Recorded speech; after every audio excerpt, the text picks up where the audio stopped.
Sampai saya kayak marah-marah di sini. Ya, kembali dengan saya Tiflis. Pada video kali ini saya akan membagikan tips bagi kalian para pemula-pemula yang baru belajar gitar banget, yang baru belajar neken chord itu kayaknya sakit banget atau gimana kok nggak bunyi-bunyi ya chordnya. Nah, pada video kali ini saya akan membagikan kesalahan-kesalahan yang sering dilakukan pemula ketika baru belajar menekan chord gitar. Ingat, menekan chord gitar ya, bukan yang lain. Kita fokusnya video ini menekan chord gitar aja.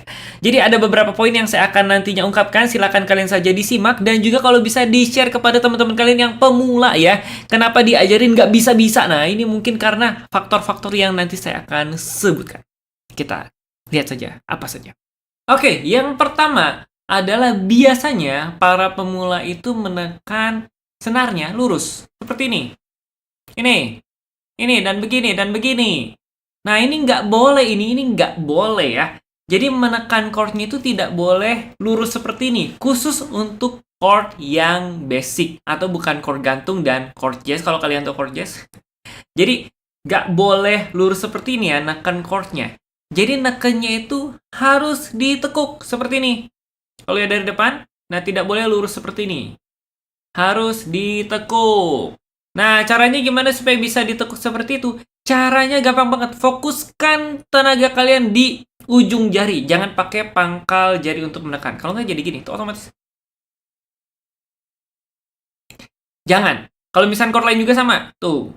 Chord lain juga sama. Tuh. Sama-sama. Pokoknya jangan lurus ya. Kalau bisa ditekuk buat kalian para pemula yang ngomong terus, kok bunyi chordnya nggak benar-benar. Nah, kalau misalnya kalian nekennya lurus seperti itu, satu, kalian cepat pegel. Yang kedua, jari kalian akan menyentuh senar lain. Ya, jadi nggak bunyi, mau sampai kapanpun juga nggak akan bunyi itu si senarnya ya. Sekarang lanjut, poin kedua. Poin kedua, posisi jarinya itu nggak di tengah ya. Posisi jarinya itu nggak di tengah, khusus fret plus 1. Jadi fret 2, fret 3 ya kalau bisa di tengah nekennya, bukan di pinggir-pinggir. Nah, kalau fret 1, kita nekennya di pinggir, nggak apa-apa.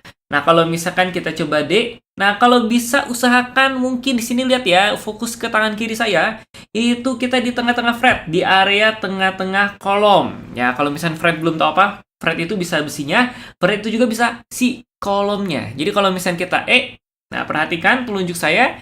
Telunjuk saya nekannya dekat fret sebelah kanan. Sedangkan jari tengah dan manis juga kalau bisa di tengah-tengah. Dirapetin. Pokoknya kalau bisa di setengah mungkin. Tuh. A minor, D. Nah, kenapa harus di tengah-tengah? Kenapa sih nggak di ujung? Nah, kalau misalnya saya semuanya di ujung, bunyinya akan seperti ini. Mendep. Tuh, mendep ya. Dan juga bisa bazi tuh. Kalau bisa kita di tengah, beda ya, mendep gitu. Oke. Nah, jadi biasakan kalau misalnya menekan chord itu di tengah-tengah fretnya, di tengah-tengah, bukan di pinggir kecuali fret pertama. Selanjutnya, nah ini nih yang biasanya sok jago ini. Nah, biasanya chord basic itu nggak level. Saya mau langsung belajar chord gantung, misalkan B minor, F atau F crash atau F crash minor dan sebagainya ya. Nah, seharusnya kita itu belajar latihan telunjuk dulu. Jangan langsung latihan chord gantung. Kenapa? Karena pasti kalian langsung putus asa sebagai pemula-pemula gitaris. Jadi, harus latihan telunjuk dulu.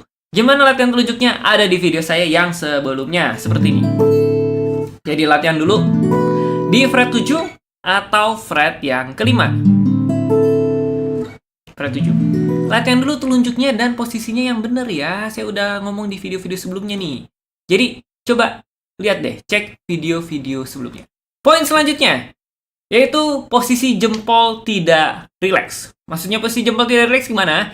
Nah, ini kalau misalkan jempol ya, kita neken si chord itu, kalau bisa, rileks aja. Jadi jangan neken gitu, jangan kayak gitarnya mau dirampas gitu. Biasa aja, relax aja. Dan kalau bisa posisi jempolnya itu pada saat kita chord biasa itu tetap stay di fret yang kedua. Lihat jempol saya. Jadi pada saat kita nanti ke C, jangan jempolnya tuh tiba-tiba ke belakang. Kalau misalkan C, tiba-tiba ke belakang, ke atas, ke belakang, ke belakang. Jangan ya. Kecuali kalau misalnya kalian memang belajar klasik, memang posisi paling ideal itu adalah di belakang ya, di belakang neck.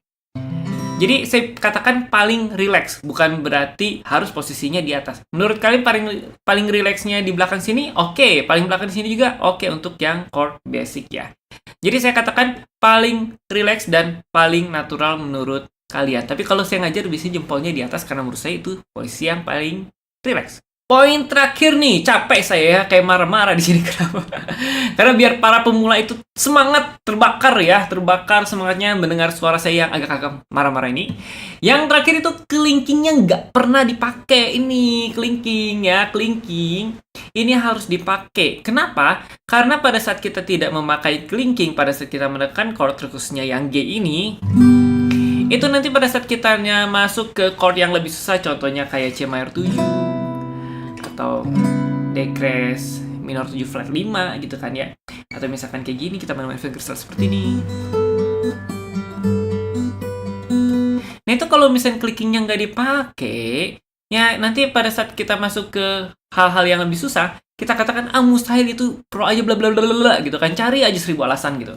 Jadi kalau bisa clickingnya itu dipakai. Nah kalau misalkan dalam kita belajar menekan chord, itu dipakainya dalam chord G atau B minor atau F juga dipakai. Nah gitu. Jadi pada saat kalian belajar dari pertama itu clickingnya dipakai ya, terusnya di G ini. Nah itu melatih kelingking kalian untuk bisa menekan senar dan juga clickingnya bisa kuat.